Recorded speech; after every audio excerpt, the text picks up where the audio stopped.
शुभ प्रभात। आज का दिन मंगलमय हो। प्रिय आत्मन, हमारी प्राण धारा हमारी विचारधारा से सतत प्रभावित होती है। अगर हमारे विचारों में शुद्धता है, मलिनता नहीं है, तो हमारी प्राण द्वारा सहज रूप से ऊर्ध्वगामी होने लगेगी। प्राणों के ऊर्ध्वगमन होने पर ही व्यक्ति के भीतर की यात्रा प्रारंभ हो पाएगी और व्यक्ति को बहुत सारे कर्मों को दूर होने की क्षमता उसमें पैदा हो सकती है। यद्यपि प्राण द्वारा ऊपर उठने पर ही व्यक्ति अत्यधिक पाप करने की क्षमता भी पा सकता है, यानी क्षमता पैदा हो जाएगी।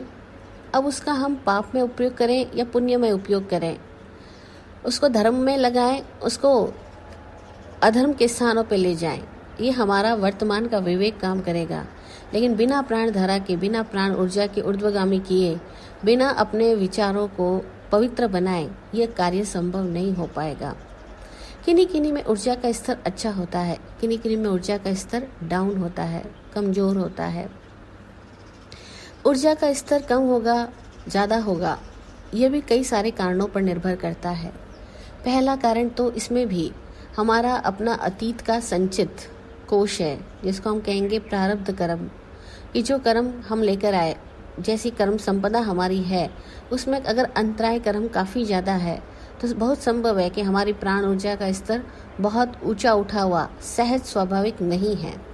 अगर सहज स्वाभाविक नहीं है, तब भी प्रयत्न करके व्यक्ति अपने प्राण धारा को, अपनी आंतरिक ऊर्जा स्तर को ऊंचा उठा सकता है, बढ़ा सकता है।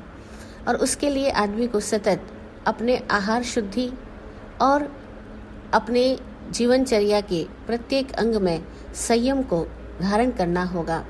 यानी वो अनावश्यक ना बोले, अनावश्यक ना खाए, अनावश्यक ना चले, अनावश्यक ना देखे, अनावश्यक रूप से पांचों इंद्रियों की प्रवृत्तियों में भाग हिस्सा ना ले। अपने आप को अनावश्यक से बचाए, क्योंकि अगर वो अत्यधिक बोलता है तो उसकी प्राणधारा बोलने में ख़त्म होती जाएगी और फिर जब वो बोलने के बाद चुप होगा तो अपने आप को बहुत कमज़ोर महसूस करेगा, थका हुआ महसूस करेगा। ये थकान क्यों आ रही है? क्योंकि उसकी प्राण धारा का स्तर बढ़ा हुआ नहीं है।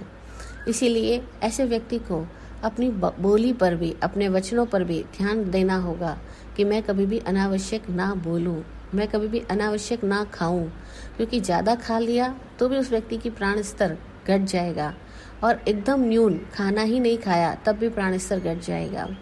इसीलिए उसको सम्यक भोजन लेना होगा, सम्यक वचन बोलना होगा, सम्यक श्रम करना होगा। अति श्रम नहीं करना है, बचना है, क्योंकि अति श्रम किया तो उसकी प्राण ऊर्जा का स्तर वैसे ही घटा हुआ है और फिर अगर अत्यधिक श्रम ले लेगा, कार्यभार बढ़ा लेगा, तो उसकी प्राण ऊर्जा का स्तर और ज़्यादा डाउन हो जाएगा और तब वो अपने अंदर कमजोरी महसूस करेगा। अब ये प्राण ऊर्जा का स्तर किन्हीं किन्हीं के अंदर सहज स्वाभाविक बहुत अच्छा होता है। तब अक्सर ऐसे लोग अगर ज्ञान विज्ञान विवेक पूर्वक जिंदगी नहीं जीते हैं तो वे कितने ही अकरणीय कार्यों को अंजाम दे डालते हैं, क्योंकि उनके पास में विवेक ही नहीं, उनके पास में कितना गजब का धन है। मतलब अपनी प्राण ऊर्जा के स्तर की बहुत अच्छी अवस्था होना एक बहुत बड़ा धन है, हमारे पास लब्धि है हमारे पास। लेकिन अगर हम इस धन का, इस लब्धि का उपयोग करना ना जाने तो बहुत संभव है कि अज्ञानी लोग इस प्राण ऊर्जा के स्तर से सतत औरों को डिस्टर्ब करेंगे, वातावरण के अंदर शोरगुल जनरेट करेंगे, अथवा वे कुछ ना कुछ तो भी ऐसा करेंगे जो कि अकरणीय हो और जो कि किसी औरों को बहुत ज़्यादा नुकसान पहुंचाने वाला हो। और जब वे औरों को नुकसान पहुंचाएंगे तो उनकी हाय बद्दुआ मिलेगी और वह बद्दुआ उनके भीतर की उच्च प्राण अवस्था को ह्रास कर देगी, कमज़ोर कर देगी और वे वापस धीरे धीरे अपनी प्राण ऊर्जा का स्तर खो देंगे। अब देखो कितने लोग बुढ़ापे तक आते आते बीमार हो जाते हैं, कितने लोग जवानी की दशा में ही 40 के बाद से बस कमज़ोर होना शुरू हो जाते हैं। क्यों होने लग जाते हैं? क्योंकि इन्होंने अपनी प्राण ऊर्जा का स्तर को बरकरार रखने का उचित उपाय नहीं अपनाया, अथवा जब उनके पास अच्छी प्राण ऊर्जा थी तो उन्होंने बहुत उसका दुरुपयोग किया।